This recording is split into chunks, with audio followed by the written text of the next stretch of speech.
Dan 4. A sneg se lagano topi.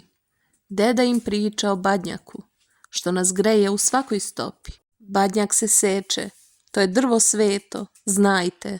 Donosi se kući, veru nam dajte.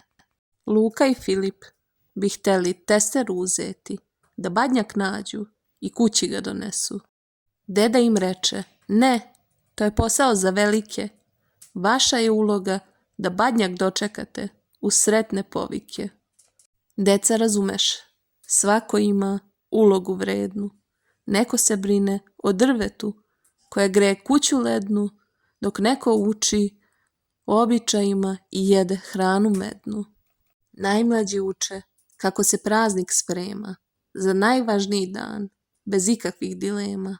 Uloga je važna, bila velika ili mala. Kad se radi složno, kuća cela sija, tu nema žala. Srećni praznici, pratite nas.